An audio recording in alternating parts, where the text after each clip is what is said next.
Yan, basic tip lang po. Truck po ito magpapa-adjust ng preno. Gawa ng pag may karga daw po mahina ng preno. Ganito lang po pag i-adjust ang mga gulong ng truck, ang preno. Pagkatapos niyo po tsakan, kung makikita niyo po dito sa likod ng gulong ng truck, may butas po yan dito.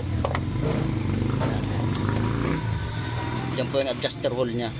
Kung makikita niyo po yung arrow na yan, yan po yung araw po na yan, susundan nyo lang ng pag-a-adjust yan. Kung makikita nyo po yung gulong napakaluwag po, dapat po yan halos dumadaplis dun sa brake shoe nya.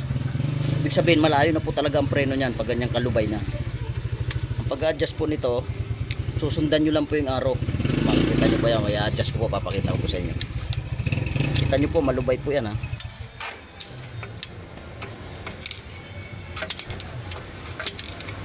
Yan, i-adjust ko po.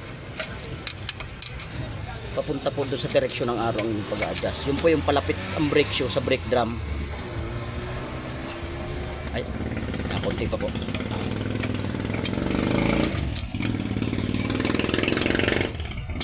Ayan po, mapapansin niyo po, ayan po, kapit na po ang brake shoe. Hindi na po siya maikot. Hindi na po siya maikot ng aking kamay.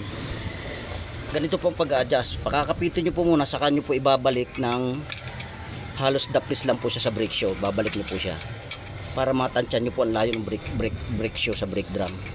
Dapat po yan dumadaplis lang ng konti para malakas na talaga ang preno. Huwag naman po yung kapit na kapit, gawa ng kakapit naman po ang preno.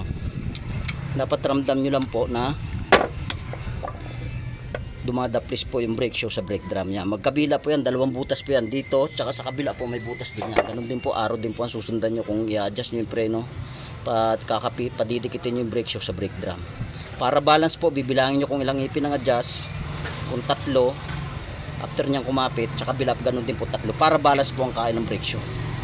Yun lang po. Pakishare po yung video para may makatulong po tayo sa ibang at makatulong at magkaroon na sila ng idea. Salamat po.